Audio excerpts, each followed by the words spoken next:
خداوند یسوع المسیح ہمارے منجی یشوع ہمشیاہ کے عظیم اور جلیل اور قدوس نام میں آپ سب کی سلامتی ہو۔ نبیوں کی کہانی پروگرام کے ساتھ ہارون خان آپ کی خدمت میں حاضر ہے، اور ہم خداوند کے کلام میں سے سیکنڈ کنگز اس کے 14th چیپٹر کو سیکھ رہے ہیں۔ آج اس سلسلے کی 3rd ایپیسوڈ ہے، دوسری سلاطین کی کتاب، اس کا 14واں باب اور اس سلسلے کی تیسری قسط۔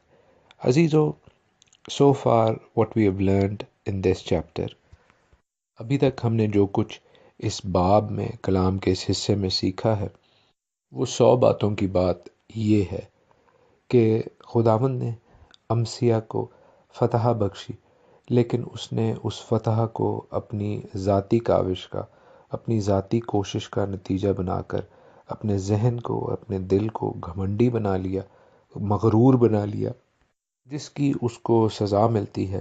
اور نہ صرف وہ خود بلکہ تمام یہودا نقصان اٹھاتا ہے ایک جنگ کے ذریعے، اور خداوند کی ہیکل میں سے یہواس جو کہ اسرائیل کا بادشاہ ہے لوٹ مار کر کے چلا جاتا ہے، امسیہ کو اپنا جنگی قیدی بنا لیتا ہے، اور یروشلم کی فصیل کو، یروشلم کی پروٹیکشن کی جو وال تھی اس کو بھی گرا دیتا ہے شمالی سمت سے، نارتھ سائڈ سے۔ اس جنگ کے حوالے سے بھی میں نے مختصراً بریفلی آپ کو بتایا کہ یہ ایک ہی قوم میں، اسرائیل کے 12 قبیلوں میں سے 10 قبائل کی ایک طرف اور 2 قبائل کی ایک طرف آرمی ایک دوسرے کے خلاف صف آ رہا ہے، اور وہ لڑائی کر رہے ہیں، وہ جنگ کر رہے ہیں، وہ ایک دوسرے کو قتل و غارت کر رہے ہیں، جو کہ ایک نہایت افسوسناک بات ہے۔ کتنے ہی زیادہ ڈیوائیڈڈ ہیں، کتنے ہی زیادہ منقسم ہیں یہ عبرانی لوگ، وہ لوگ جو کچھ 100 سال پہلے تک داؤد اور پھر سلیمان کی سلطنت میں اکٹھے ہو چکے تھے، اور اس سے پہلے موسیٰ اور یشوع کی قیادت میں بیابان میں پھرتے ہوئے، اور پھر جوشوا یعنی یشوع کی زمینی قیادت میں، اور ہمارے آسمانی خدا کی ڈیوائن لیڈرشپ میں، الہی قیادت میں اس ملک کے کینعان پر یعنی اسرائیل کے ملک پر قابض ہوتے ہیں، اکٹھے رہتے ہیں۔ لیکن ابلیس، خداوند کا دشمن، خداوند کے لوگوں کا مخالف ہے، اس نے نہ صرف ان لوگوں کو کرپٹ کر دیا بلکہ خداوند تعالیٰ سے بھی دور کر دیا۔ اس لیے عزیزو، میں ہمیشہ اپنے میسیجز میں جو کہ میں خداوند پاک روح کی ہدایت سے اور خدا کی اور آپ سبوں کی خدمت کرتے ہوئے دیتا ہوں، اس بات پر ہمیشہ زور دیتا ہوں کہ عزیزو، خداوند کے کلام کے حقائق کو، خداوند کے کلام کے ٹروتھفل فیکٹس کو، ان باتوں کو جو ہماری راہوں کے لیے مشال کی مانند ہیں، روشنی کی مانند ہیں، ان کو ہم نے چھوڑنا نہیں ہے، ان کو ہم نے پس پشت نہیں ڈالنا، ان کو ہم نے ایک ایک کر کے چھوڑنا نہیں ہے، کیونکہ جب آپ اس ٹرینڈ پر چل پڑتے ہیں، جب آپ اس طریقے پر چل پڑتے ہیں کہ کوئی گل نہیں، ایک کوئی حکم توڑ رہے ہیں، ایک کوئی کر رہے ہیں گل غلط، باقی تو ایسی ٹھیک ہی کر رہے ہیں، تو پھر دیر از نو وے بیک، واپسی کا کوئی راستہ نہیں رہتا۔ یہ ڈھلوان کا سفر ہے، ایک حکم، دوسرا حکم، تیسرا حکم، سو آن اینڈ سو فورتھ، کہ آپ پورے کے پورے خداوند کے کلام سے منحرف ہو جاتے ہیں۔ خداوند کے کلام کی اہمیت، خداوند کے آئین اور احکام کو فالو کرنا ہماری بہتری کے لیے ہے، اس میں خداوند کو کچھ حاصل نہیں۔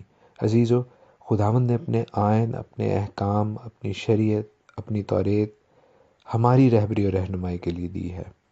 ہماری نجات بے شک اس کے بیٹے ہمارے منجی یسوع المسیح کو قبول کر لینے میں ہے، لیکن اس کے بعد اس کے آئین اور احکام کو فالو کرنا، ان کے اوپر چلنا، دراصل ہماری نجات کے لیے نہیں بلکہ ہماری نجات یافتہ زندگی کے لیے ہے، کہ ہم اس نجات یافتہ زندگی میں مستحکم ہوں، مضبوط ہوں اور ڈگمگائیں نہیں، ہمارے پیر نہ لڑکھڑا جائیں جب شیطان ابلیس ہم پر حملہ کرے۔ بہت سے لوگ ایسی بہت سی مثالیں دیتے ہیں ایسے لوگوں کی جنہوں نے خداوند کے کلام کی سچائی کو جانا اور پھر اس سے دور ہو گئے، کسی اور دنیاوی مذہب کے پیچھے چل پڑے۔ عزیزو، یہ اسی لیے ہے کیونکہ ایسے لوگ خداوند کے کلام کی سچائیوں کو نہیں جانتے۔ خداوند کے کلام کے ساتھ ان کا کوئی پرسنل ذاتی رشتہ نہیں۔ وہ خداوند کے کلام کو نہ پڑھتے ہیں، نہ خداوند کے ساتھ ان کا کوئی ذاتی رشتہ ہے، دعا کا نہ ہی کلام مقدس کا۔ 13ویں آیت میں 13th verse of 14th chapter 2 Kings میں ہم نے پڑھا کہ شاہ اسرائیل یہوآس نے شاہ یہودا امسیہ بن یہوآس بن اخزیہ کو پکڑ لیا اور اس کو لے جا کر سامریہ میں رکھا جنگی قیدی کے طور پر۔ عزیزو، جب یہوآس جو کہ اسرائیل کا بادشاہ ہے اس کی وفات ہوتی ہے اور جب وہ سامریہ میں دفن کیا جاتا ہے تو لکھا ہے کہ یوربام اس کی جگہ بادشاہ ہوا۔ اور پھر 17ویں آیت میں 17th verse میں کہ شاہ یہودا یہوآس کا بیٹا امسیہ شاہ اسرائیل یہوآخز کے بیٹے یہوآس کے مرنے کے بعد 15 برس جیتا رہا۔ اب یہ کہاں پہ جیتا رہا ہے عزیزو؟ اس لیے کیونکہ وہ زندہ چھوڑ دیا جاتا ہے، وہ اس قید میں سے نکل آتا ہے۔ کس وقت؟ جب یہوآس اسرائیلی بادشاہ کا بیٹا یوربام بادشاہ بنتا ہے۔ نارملی ایسا ہی کیا جاتا ہے کہ جب نیا بادشاہ بنے تو جنگی قیدیوں کو رہائی مل جاتی ہے، اور یہ گڈ ول جیسچر کے طور پر کیا جاتا ہے۔ ہمارے ملکوں میں بھی ہم جانتے ہیں کہ جو بڑے دن ہوتے ہیں عید کے یا آزادی کے دن ہوتے ہیں، انڈیپینڈنس ڈیز، ان دنوں میں قیدیوں کی سزا میں کمی کی جاتی ہے، یا جن کی سزا تھوڑی رہ جائے ان کی قید کم کر کے ان کو بالکل آزاد کر دیا جاتا ہے۔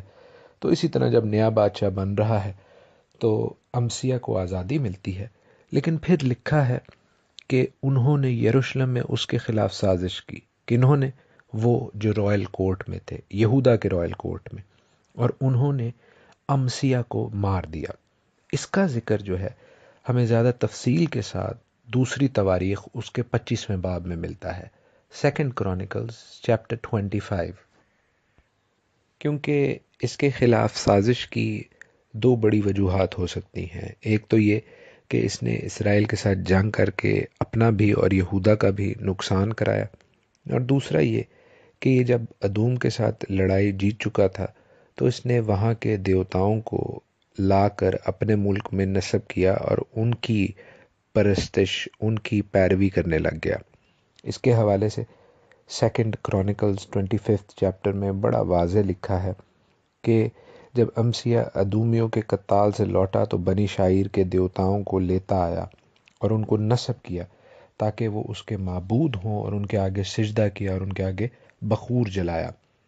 تو خداوند کا غضب تو امسیہ پر بھڑکا ہی بھڑکا تھا، لیکن 27ویں اور 28ویں آیت 2 Chronicles 25 چیپٹر کی دوسرے تواریخ کے 25ویں باب کی یہ کہتی ہے کہ جب سے امسیہ خداوند کی پیروی سے پھرا تب ہی سے یروشلم کے لوگوں نے اس کے خلاف سازش کی۔ سو لکھا ہے کہ وہ لکیس کو بھاگا، پر انہوں نے لکیس میں اس کے پیچھے لوگ بھیج کر اسے وہاں قتل کیا۔ سو امسیہ کے حوالے سے یہ حوالہ، یہ ریفرنس، یہ پروورب، یہ محاورہ بہت حد تک ٹھیک پورا آتا ہے کہ you live by the sword and you die by the sword, کہ آپ نے تلوار ہی کے ساتھ اپنی زندگی گزاری اور تلوار ہی کے ساتھ آپ کی زندگی کا خاتمہ ہوا۔ اور لکھا ہے کہ یہودا کے سب لوگوں نے عزرایہ کو جو 16 برس کا تھا، جو کہ امسیہ کا بیٹا تھا، اسے اس کے باپ امسیہ کی جگہ بادشاہ بنایا۔ تو یہ ایک نوجوان لڑکا تھا جس کے بارے میں بڑا واضح لکھا ہے کہ اس نے ایلات کے شہر کو بنایا اور اسے پھر یہودا کی مملکت میں داخل کر لیا۔ یہ وہ شہر ہے جو ادومیوں کے پاس تھا۔ بہت ممکن ہے کہ اسے اس کے باپ امسیہ نے ادوم کے ساتھ لڑائی میں جیت لیا، لیکن چونکہ وہ ڈسٹروائے ہو چکا تھا، غارت کر دیا گیا تھا، اس نے اسے دوبارہ آباد نہیں کیا۔ لیکن ہم دیکھتے ہیں کہ عزرایہ، جس کو تواریخ کی کتاب میں، دوسرے تواریخ کی کتاب میں، کرونیکلز میں عزایہ بھی کہا جاتا ہے، اس نے اس شہر کو بنایا اور یہودا کا حصہ بنایا، جس کو اچھے الفاظ میں یاد کیا جاتا ہے۔ آن دی ادر ہینڈ ہم اسرائیل کے حوالے سے دیکھتے ہیں، 10 قبائل کے حوالے سے دیکھتے ہیں کہ وہاں پر شاہ اسرائیل یواس کا بیٹا یربعام دوئم بادشاہ بنتا ہے، جیروبعام the second۔ اور پہلا یربعام ہم جانتے ہیں کہ اس نے گولڈن کاف کی یعنی سونے کے 2 بچڑوں کی پیروی پرستش کرانا شروع کی اسرائیل میں، ان کو یہوہ کا نام دیا۔ اور یہ والا یربعام جو ہے، یربعام دوئم، جیروبعام the second، یہ بھی اپنے آباء و اجداد سے مختلف نہیں ہے، یہ بھی اس کلٹ پریکٹس میں آگے بڑھتا ہے، مضبوط ہوتا ہے اور خود بھی گناہ کرتا ہے اور اسرائیل سے بھی گناہ کراتا ہے۔ یہ تو اس بادشاہ کا برا پہلو تھا، اس کا بیڈ ٹریٹ تھا۔ لیکن گڈ نیوز یربعام دوئم کے حوالے سے یہ ہے کہ وہ ایک جنگجو اور بہادر بادشاہ تھا۔ اس نے جو زمین ارامیوں نے، سیرینز نے اوور دا ٹائم اسرائیل سے لے لی ہوئی تھی، اس نے اس سرزمین کو، اس ارتھ اسرائیل کو واپس لیا ارامیوں سے اور جنگ کر کے، جس وجہ سے ہم دیکھتے ہیں کہ اسرائیل کی جو سرحدیں ہیں وہ کچھ مستحکم ہوئی۔ اور چونکہ اس نے بادشاہ بننے کے بعد امسیہ کو بھی چھوڑ دیا تھا، تو ہم دیکھتے ہیں کہ اسرائیل کے اور یہودا کے تعلقات بھی اب کچھ بہتری کی جانب آتے ہیں۔ After that war which happened few years earlier, جو جنگ کچھ سال پہلے ہوئی تھی، اس کی وجہ سے جو حالات خراب تھے، اب وہ آہستہ آہستہ بہتر ہوتے ہیں۔ کئی دفعہ لوگ یہ سوال کریں گے کہ اگر یہ بادشاہ غلط راہوں پر چلتا تھا تو پھر اس کو جنگوں میں فتح کیوں ملی؟ عزیزو، خداوند سلو ٹو اینگر ہے، وہ غصہ کرنے میں جلدی نہیں کرتا، اور وہ یہاں پر تحمل سے، برداشت سے کام لے رہا تھا۔ بیفور ہی ججز اسرائیل، پیشتر اس کے کہ وہ اسرائیل کا انصاف کرے، شاید کچھ لوگ بچ جائیں، شاید یہ قوم توبہ کر لے۔ لیکن ہم آگے پڑھیں گے اور سیکھیں گے کہ ایسا ہوتا نہیں ہے۔ ٹریجکلی اسرائیل کا انجام برا ہوتا ہے، بحیثیت قوم بھی اور بحیثیت جو ان کے بادشاہ ہیں، ان کے خاندانوں کے حوالے سے بھی بہت تباہی اور بربادی ہونے والی ہے۔ سو ہم خداوند کی ذات کے ان 2 پہلوؤں کو دیکھتے ہیں۔ پہلا پہلو فضل کا، گریس کا، کہ اس نے موقع دیا، اس نے گریس پیریڈ دیا اسرائیل کو، اسرائیل کے بادشاہوں کو، کہ وہ اپنی راہیں سدھار لیں، اپنی غلط عادتیں بدل لیں۔ لیکن لوگ اپنے حالات تو بدلنا چاہتے ہیں، لیکن اپنی عادتیں بدلنا نہیں چاہتے۔ پھر ہم خداوند کی جو ٹریٹ، جو وصف دیکھ رہے ہیں، وہ ہوگا عادل منصف کا، رائچیس جج کا، کیونکہ وہ برائی کو ناپسند کرتا ہے۔ اس لیے ہم دیکھتے ہیں کہ برائی اور برائی کرنے والوں کو اس کی سزا بھی جلد ملے گی۔ عزیزو، میری اور آپ کی زندگی میں کلام کے اس حصے سے ہم بہت کچھ سیکھ سکتے ہیں، اور ہم نے ان لیسنز کو، ان بائبل سٹڈیز کو، خداوند کے کلام کے ان پروگرامز کو صرف سننا نہیں، بلکہ ان سے اپنی زندگیوں کے لیے ایسے اہم امپورٹنٹ سبجیکٹس کو، اصولوں کو، پرنسپلز کو اپنی زندگی کا حصہ بنانا ہے۔